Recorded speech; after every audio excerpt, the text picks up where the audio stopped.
Ganda rin ng bike ni sir, oh. Sir, magkano yung ganyang bike? Tapos ako mga 220 eh. Grabe, parang big bike na rin. Saka kahit stock exhaust siya, may tunog. Ayun, no? Bruce ko na tunog eh, no? Ganda kasi ng kulay. Sabi si kuya, napapalingon, no? Papailing si kuya, eh. Turing mo na, turing. Hawak ka. Oh, kahit open road to, eh. Ay! Oh my God! Ayoko na! Hindi ko na kaya! Ayoko na mag-sport mode! Ay, hindi ko na kaya! At bago natin tapusin ng video, syempre, subukan muna natin ang sport mode. Ay, grabe! Ang bilis nga! Ay! Tama na! Hi mga katingin, for today's video, may bago tayong gagamitin ngayon. Kaso problema, nandun siya sa pinakadulo. May problema pag maraming nakaparada sa harap ng motor. Kailangan natin ilabas ito ngayon. Mga dalawang bikes lang naman kailangan natin ilabas para malabas natin siya. Ngayon natin ilabas tong H2. Sa mga naghanap pala ng H2, meron tayo dito ang sariwang H2. 4K Odo lang to. Tsaka naka H2R winglets na. May side mirror na. Siguro ito si H2. Dito na siya ilalagay sa gilid. So ganito po kasigip. Kailangan sexy ka. Na magkasya ka doon sa masigip na yun.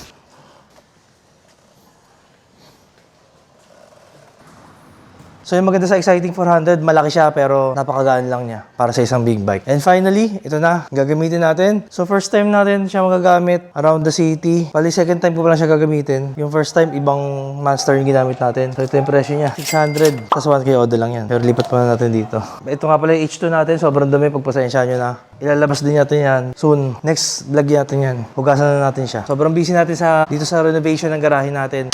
Kaya di pa natin nagagamit yung tatlong bikes natin dyan. So ito maganda kay Monster. Manipis lang siya.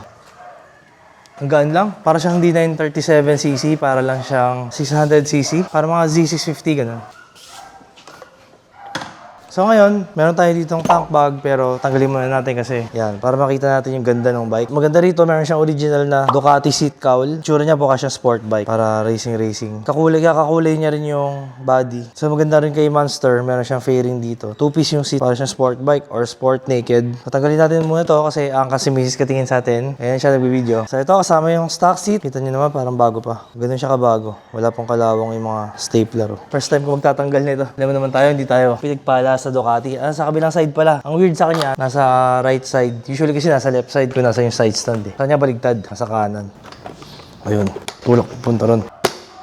Hirap pa. Hindi mo kailangan tanggalin to. Oo nga, yun lang. Meron pala siyang safety, something doon. Nakakonect siya doon. So kailangan pang tanggalin, no?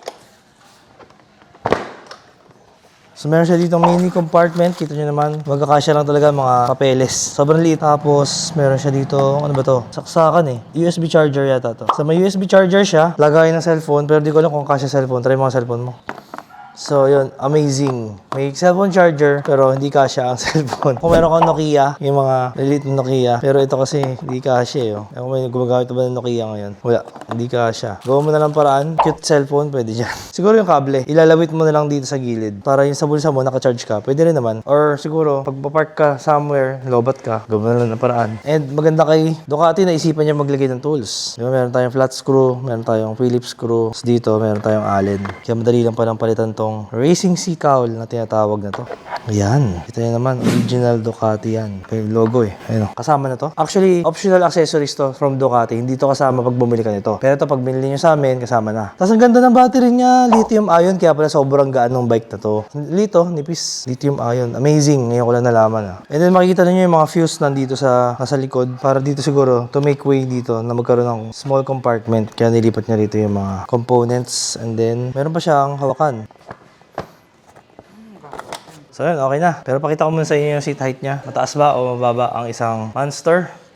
So yun, hindi sobrang taas. Kasi hindi naman tayo sobrang tiptoe. Manipis lang yung puwan niya. Slim type. Ang gaan talaga. Ayun, magaan pa sa C650 to. Parang mabigat ng konti lang sa Z400. Tapos di ba yung power? 937cc. So yun yung itsura niya pag nakakabit yung stock seat. So let's go. So ito yung gagamitin nating helmet. Covered Drift version 2. Ito naman yung gagamiting helmet. Misis katingin. Ito yung Winnie the Pooh. Misuka. Tapos kakabitan natin siya ng ASMAX intercom. Ito yung naman yung ASMAX. Magnetic type lang siya. Dali lang ikabit. Ito naman yung sa atin. Ganun lang. Okay na kagad. So ito yung mga riding modes niya. Pag i-hold mo yung signal light na switch, makapili ka. Meron siyang urban, touring, and sport. Siyempre dito naman tayo sa touring. Kasi urban para siyang rain mode. So yung touring parang siya yung road mode. Meron siyang fuel indicator dito. Yan, so kasama natin si Mrs. Katingin. First time niyang sasakay sa isang Ducati, tama ba? Yes, first time. Yun, so Excited ka ba? Excited na kinakabahan kasi lakas ng arangkada nito eh. And syempre 937cc tapos Ducati pa. L-Twin, alam mo naman yung mga L-Twin or V-Twin, malalakas ang torque niyan. Tapos 937cc. Talagang mapapakapit ka sa rider eh pag ito yung aangkasan mo. Pero syempre, excited dahil isa to sa mga hindi pa natin nare-review, Ducati Monster, na sabi nga daw nila, isa to sa mga go-to pagka Ducati ang gusto mo tapos beginner ka pa lang kasi beginner friendly nga daw to. O kaya sa mga lady riders, favorite nila to pagka Ducati. Isa sa mga go-to nila. Kaya, oy! Ayun. Oo naman kasi napakagaan niya para sa isang 900cc, napakagaan. Tapos yung seat height, halos naka-flat foot ko pag may back ride. So ganun siya kababa lang. So nakakailab tong bike na to. Actually second time ko palang ginamit to. Yung first time kong ginamit ito Monster, yung dineliver ko sa Pierre. Pero matagal-tagal na yun, tsaka saglit ko lang nagamit. Kaya ngayon ko lang ulit siya nagamit. Naalala ko yun, ano pa yun, color gray, no? Ito kasi, Oo, ang yun. ganda ng ng looks eh. Oo nga. First impression. May dating ng kulay na Ducati Red. Para siya yung Ferrari of motorcycles. Yes.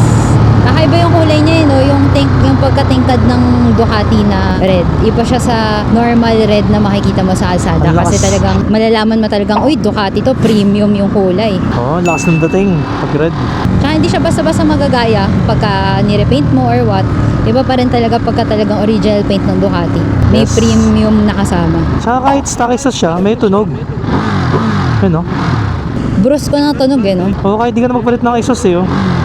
Pero syempre gusto mo ng exhaust na meron dyan Terminioni, or kung gusto mo ng budget, nandiyan si Red Exhaust. Tsaka yung looks niya, para siyang SV650, no? Actually parang nauna nga yata si Monster, tapos parang nag-follow si Suzuki. Gumawa siya ng V-Twin na naked, yun yung SB650. In fairness kay Ducati Monster, sabi mo nga naon na sila. So, isa to sa mga old looks, pero kung makikita mo siya, timeless yung beauty niya, no? Kumbaga, hindi nalalaos yung itsura niya. Oh, pero actually updated na to, yung look nito, yung Monster na to. Kasi yung unang Ducati Monster, alam ko mas bulky. Medyo mataba pa siya. Yun yung mga 90s pa yata yun. So, hindi ko lang sure kung alin sa kanila yung nauna lumabas. Comment down below nga kung nauna si SB, Suzuki, or si Ducati Monster. Alin sa kanila nauna. Kasi medyo may similarity sila when it comes sa trellis frame. Siyempre magkaiba yung V-Twin sa L-Twin. Kasi yung L-Twin, 90 degrees yung configuration ng dalawang cylinder. Magkaiba sa V-Twin. Paki-comment nga kung alin po yung nauna sa kanila. Pero kahit na kung sino man nauna sa kanila, ang dami na rin gumagaya dahil sa looks na to. Kakaiba yung looks. Oo. At may narinig ako maingay ah. Ang kulit ng sound system ni Kuya. Si Kuya ata Oo sa nga tabi eh. natin. Today is Sunday at papunta tayo sa isang bagong bukas na coffee shop. So, nakita ko lang to sa TikTok. Ang ganda nito. I mean, nakita ko ambience niya parang nakaka-relax eh. So, sarap mag-breakfast dun. So, try natin. Hopefully, masarap siya. At nakaka-excite kasi ang balita ko, yung katabi nito parang spa. Tingnan natin kung bukas na kaya siya, may try rin natin, no? Pero kakaiba, no? Sunday, pero traffic. Christmas Oo rush nga, na. ganun talaga. Christmas rush na kaya no. Marami na magsha-shopping siguro. Partida, long weekend pa. Yung clutch niya medyo challenging kasi matigas. Hydraulic pump yung clutch niya. Tapos may katigasan. So try natin mag-shortcut ka rin sa kabila. Tayo sa kabila. Magalawan na. Pero kamusta naman ang throttle response niya? Yung throttle response maganda. Lalo naka-touring tayo. Pagka naka-urban kasi rain mode, medyo may delay yung throttle. Ito. Ganda yung response. Alam mo naman sa mga L-Twin or V-Twin, yung torque niyan sa low RPM malakas. Kahit sang RPM ka, meron siyang torque. Kahit mabagal ka, naka third gear ka, meron pa rin siyang torque. Lalo to, basta nasa second ka, kahit anong RPM, goods na siya. Kailangan mo power to overtake, meron. Siyempre lightweight nga siya, kaya very nimble. Madali siyang ilipat-lipat ng lanes or iwas-iwas. Pero kakaiba dito, nagulat ako. Ang sarap niyang upuan. Ang ganda to para sa back rider. Yung foam nga niya, napansin ko, parang memory foam na iba talaga eh. Hindi sumasakit yung puwet ko eh. Talaga parang lumulutang lang yung puwet mo. Di ba? Parang walang pressure sa puwet. Ang ganda ng quality talaga ng foam niya. Premium na premium.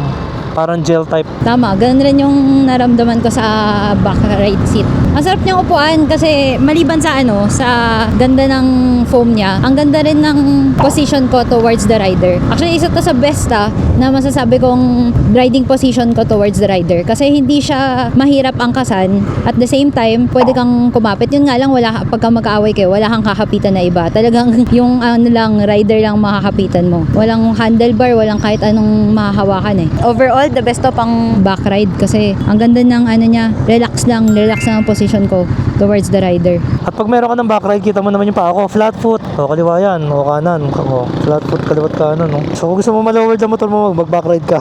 Yan o, ayan, flat foot parehas. Tsaka nagulat ako dito, hindi matagtag ah. Ang ganda ng suspension niya. Very premium. Yung braking system niya, Brembo, yung suspension niya. Ang ganda rin ng suspension eh. Fully adjustable Hindi siya ba to? matagtag. Yan, hindi naman siya yata fully adjustable pero maganda yung suspension niya. As well as yung handling niya, maganda rin. Tapos ito naman ang problema sa mga Ducati, syempre, European, alam mo na, pag traffic, ramdam mo yung init pero hindi na kasing init ng mga dating Ducati. So yung mga Ducati, since nilabas yung mga V4, na-improve na yung kanilang heat management. So hindi na kagaya nung dati na nag-overheat yung mga modelo ngayon. Okay na siya sa temperature natin ng tropical countries.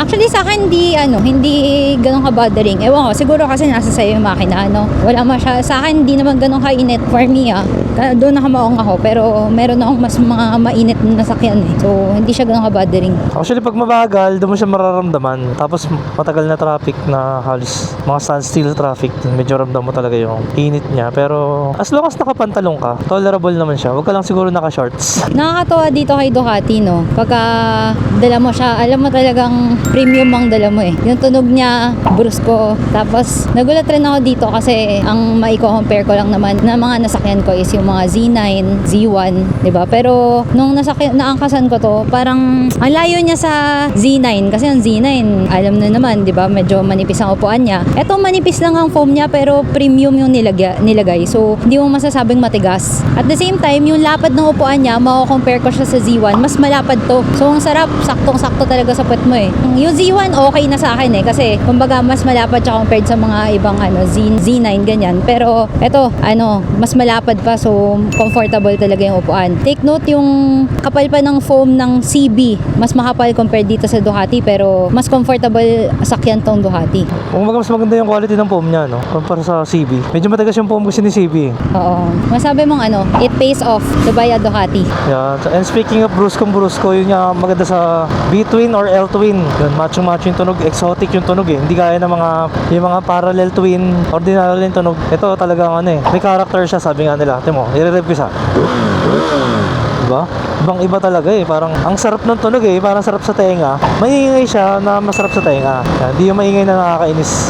Yung lalo pag nagpalit ka ng exhaust dito, naku, napakasarap ng tunog. Isa ko lang napansin sa kanya, medyo siya, ma-vibrate. Kung unang sampa ko sa kanya, talaga maramdaman mo yung vibration. Parang may libreng massage sa paa. Ay, oo. Pero yung vibration naman niya is malalaki. Hindi siya micro vibration na parang sa mga barena, ganun. Hindi siya nakakainis na vibration. Kasi meron akong mga nasakyan na bike na talagang pag sinakyan mo yung paa mo talaga parang nakakilite na nakakainis eh. Yung parang ayaw mo nang ilagyan yung paa mo sa foot peg. Pero ito, hindi naman siya bothering. Pero ramdam mo yung vibration. Pero hindi naman to the point na ayaw mo nang ilagay yung paa mo sa foot peg. Okay naman siya. Parang nga sabi ko, may free massage ka. Dapat mamaya matry rin natin ng sport mode. Pero ayun. Ngayon pa lang, Ito, subukan natin dito.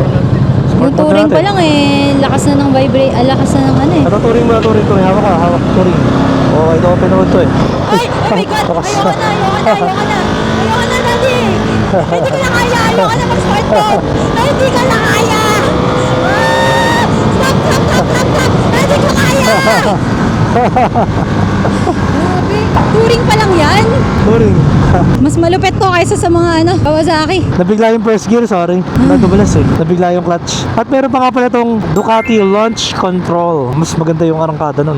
Kaya lang maganda na subukan. Yung pa ganon. Ganun. Baka sabihin mayabang sa asada. Hindi mo tayo kakarera eh. So mamaya, sport mode naman tayo. So natry natin yung touring, mamaya sport mode. Kaso ang problema, medyo umaambon kaya Madalas. medyo basa-basa yung kalsada ngayon ito. Iniiwasan rin natin yung di ba nga, sabi nga nila, yung iba, pag naka-big bike daw, ang yabang. Pero, iniiwasan nga natin yun, kaya wag natin gawin yung launch control. Yan. Pero in reality, ang big bike naman kasi, para na rin siyang necessity, lalo na sa Pilipinas kasi kailangan naka-expressway legal bike ka bago ka pwedeng dumaan sa mga NLEX, SLEX, di ba? Tama. So, hindi naman porket naka-big bike ka, ay mayabang ka na. Yung iba nga, dahil nga, kailangan lang nila panghanap buhay nila, kaya nagdo-dominar sila, nagzi-Z4, yung mga abot kaya na Fortress, di ba? Yan. Ay! Yan. Ito maganda sa malakas ang Oh. preno. Naka Brembo brakes. safe na safe ka talaga. Malakas ang preno, di ba? Actually, malakas na. Malakas rin kasi ang arangkada eh. Kaya kailangan malakas rin ang preno. Yan, tama. Kailangan yun. Malakas ang power, torque, kailangan mo din ng brakes para mapahinto. Pero ikaw, masasabi mo ba ang Ducati Monster ay para sa mga beginner bikes? Kasi 900cc na siya eh. Actually, sa mga lineup ni Ducati, syempre may mas pang-beginner pa yung Scrambler. Kasi mas 400cc lang ata yun eh. Yung Scrambler na 400cc, yun yung mas pang-beginner. Pero sumunod ito, pwede rin siya sa beginner kasi ang baba, magaan. Yung power naman, pwede malagay sa urban mode para ka naka-rain mode. So, merong mga choices. Pagka ready ka na, tsaka mo na siya lagay sa touring. Pag ready ka nang humataw. What more kung sport bike? Oo, kaya pala dati may nakasabay kami. General, partida senior pa yon. Naka ganito monster, di namin maabutan. Ganong katulin. Tropa yata siya ni Bostoti. Kasama namin sila Bostoti. Ang bilis. Nawala sa Marilake. Ganun siya kanimbol at katulin kapag nasa kamay ng isang veteranong rider. Pero at the same time, pwede rin siya sa mga beginner. So yun ang kagandahan. Tingnan mo si Kuya, napapalingon no. Nasa kanan natin si Kuya. Ganda kasi ng kulay. Tingnan mo yung red ng kotse tsaka red dito, no? Iba pa rin ang premium red ng Iba Ducati. yung red ni Ducati. Papailing si Kuya eh. Ganda talaga, stock bike pa yan ha. Grabe yung traffic. Kung i-compare mo siya sa ibang mga naked bike, sa ba to sa mga option mo o go-to mo na naked? Actually, ngayon nagamit ko na siya ulit. Para sa akin, sa tingin ko, sarap nito. All-around bike na to eh. Pwede mo pang racetrack, pwede mo pang long ride, pwede mo pang service. Talagang all-around na. Wala na akong mga reklamo rito sa motor na to. Maganda to kung talagang fan ka ng Ducati or gusto maging isang Ducatista. Ito, angas oh. Oo nga eh. Harley Davidson yata to. Harley nga to. Laki. Ang laki ng tunog eh. Dual exit eh. Original Laki ng dual tunog. exit kaya yan. Laki ng tunog. Laki ng makina niyan. Parang 1,800cc yun. Anyway, kung gusto mo maging isang Ducatista at maging part ng Ducati family, a fraction of a cost, di mo kailangan ng milyones. Available to sa Katingin Bikes. Magkano lang to? 600,000 lang tapos 1,800 odd lang. Grabe no. Panalo. Almost brand new. Na break-in lang. So mag-enjoy ka sa kanya kung mahilig ka talaga sa mga rides kasi parang ginawa siya para sa long ride eh dahil nga sa ganda ng upuan. Parang kang lumulutang. Ganun. Hindi gaya sa mga mas mura na bikes. Masakit sa puwet yung leather nila, yung foam nila. Iba talaga yung pagka-premium ng Ducati. Kahit hindi siya yung mga flagship na big bike nila pero andun na yung Ducati quality. Dito tayo sa kanan para mabilis na yung pila. Opa. Stock tayo. Umamotor din kayo, sir? Umamotor din kayo? Hindi lang tumingin. Tingin lang. Nagpaplano pa lang si sir magmotor. Ilang cc yung ganyan? 937. 937. Yes, sir. Ganda rin ng bike ni sir, oh. Sir, magkano yung bike? Nabot ako mga 220 eh. 220. Grabe, parang big bike na rin. Bilis na siguro. Bilis na siguro yan. Ha? Mabilis din. Bilis din. Ilan ang top speed? Pagka hindi pa ako pagod, mga 50. 50. Bilis na rin. Cannondale. Sige sir, thank you. 50 para sa bike. Ang bilis yun, ah. Saka yun ang advantage ng naka-Ducati. Kita nyo naman. Nakita yung kulay ng pula. Alam na kaagad na Ducati. Tsaka yung mga tao napapalingon talaga sa'yo. Iba yung datingan mo eh. Diba, Ducati is a status symbol eh. Na hindi ka basta-basta eh. Diba? Exotic na exotic yung pakiramdam eh. So ito na yata, diba? Tama ba? Is pa to. Okay, mali tayo. Ito yung coffee shop. So opening pa lang sila. Ayun. Buwelo tayo. Oy. Buhangin ah. Ganito siya. Mukhang masarap yung mga pagkain dun ah. Nakita ko na. Yan. Pero pinakamaganda, baba na lang ako. Tulak ko na lang siya. Kasi, ang hirap eh. Yan. Sandali eh. Tulak ko na lang siya rito. Hindi ko kasi nakikita yung likod pag pag nakasakay ako. Yan. Yun. Okay. Let's go. Good morning, Thank you. Welcome to Alor.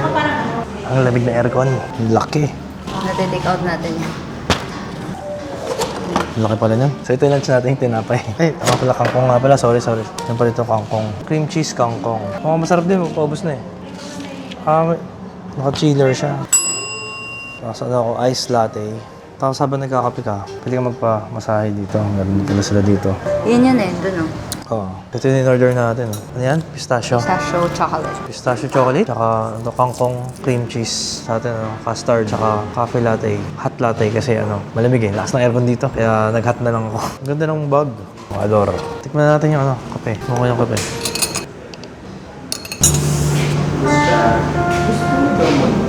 Ay, sige mamaya na.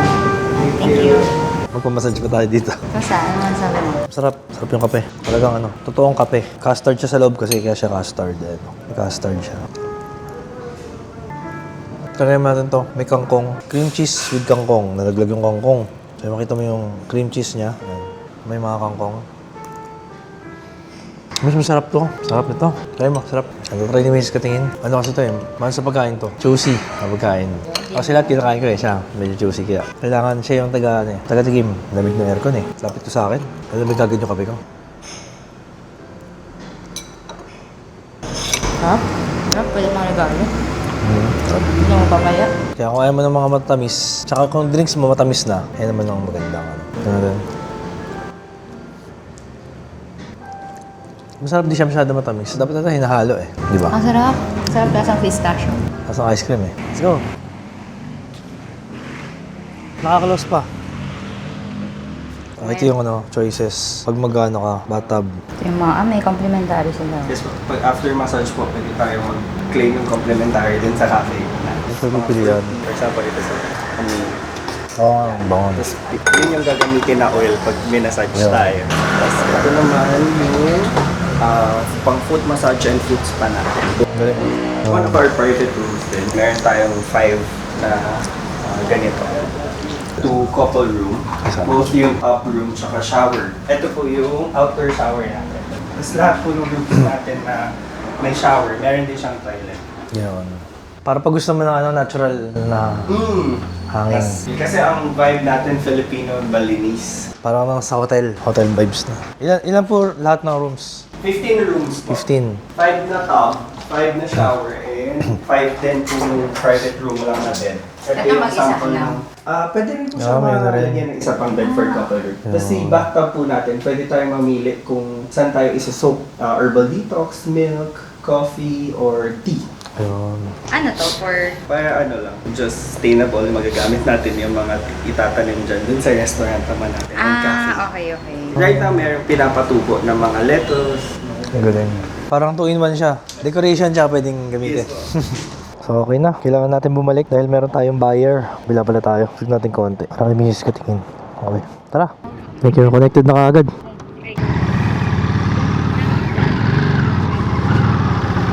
Grabe no, sobrang sarap ng kangkong croissant. Kakaiba. Ang ganda rin pang regalo para sa mga matanda, para sa mga bata, ayaw ng mga matatamis. Kakaiba. Gandang invention. Oo nga. Cream cheese and kangkong yon. Cream cheese kangkong. Baka kaya nila. Parang kangkong chips lang yun. Nakabusog din pala no. Kahit croissant. Kala ko kasi hindi ako mabubusog eh. Pero ang sarap, kakaiba. Kaya pwedeng balikan. At Tapos ang healthy ganda pa, ng healthy. ambience niya. Ano masabi mo sa ambience? Maganda. Para ka nasa Europe. Para ka nasa ibang bansa. Galing nung ginawa nila. Sobrang chill. So sa mga gusto mag ano nun, no? Mga business meetings or mga home online work, pwede dun. At syempre, bago mo tapusin yung vlog mo, gusto namin magpasalamat sa lahat ng mga katingin na sumusuporta. Grabe, from day one, may mga nakakausap kami na from day one pa daw si Kenji nagbablog. Sumusuporta na hanggang ngayon, sumusuporta pa rin. Kaya sobrang thank you so much. Walang katapusan na thank you at pasasalamat ang kaya naming ibigay katumbas ng mga binigay nyo po sa amin dahil ang simple panonood lang kahit silent watcher ka lang, silent viewer ka lang, mag-comment ka man ng good comment na nakakatuwa, nakakataba ng puso at sa mga comments na for improvement pa kami, mga critics nyo, bad man yan or good, sobrang laking tulong po sa amin dahil hindi lang naman po sa pag-review kami nakakuha ng pera or hindi naman tungkol sa pera yon. Kumbaga dahil sa inyo, sa mga comments nyo, sa mga reactions nyo, nagkakaroon pa kami ng passion para mag-vlog, no? Ano masasabi mo? Ayun. So, yung pag-vlog ngayon, actually, lumit na yung bigayan. Pero kahit na maliit lang, di ganun kalaki, importante ginagawa kasi natin yung kung saan tayo masaya. Ito kasi yung passion, yung hilig natin. Ayun, so mainit ang ulo nito. Ganun talaga pagka minsan mga first time nakakawak ng kotse, minamalit yung mga nakamotor.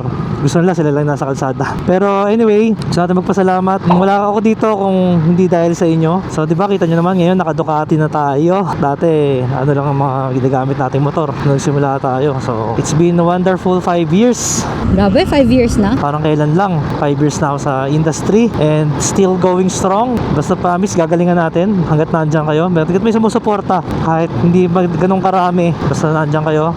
Pero kung umabot ka na sa video na to, paki-like and subscribe naman itong video at subscribe sa ating channel para naman mas marami tayong magawang content. At bago natin tapusin ng video, syempre, subukan muna natin ang sport mode. Hold natin yung naman ako button. dyan. Sport mode, ayun na. Pag sport mode, nag-red. Nag-red yung ano, yung panel. Galing ah. Subukan na natin yung sport mode. Uy, taga lang. Uy, grabe, ang bilis nga! Uy! Tama na! Hindi ko kaya! Kaya na puso ka! Ay! Bilis!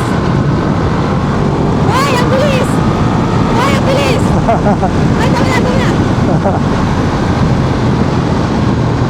Grabe, wala akong masabi sa suspension. Mas gumanda yung quick shifter niya na nag-sport mode. Mas gumanda yung pasok ko. Oh. Grabe, sobrang aggressive nga. Ang sarap. Sobrang smooth lalo. Nung sport mode na, naging mas smooth na yung makina niya. Parang yun talaga yung normal na gustong-gusto niya. Ay! Masarap na sport mode pala. Smooth na smooth.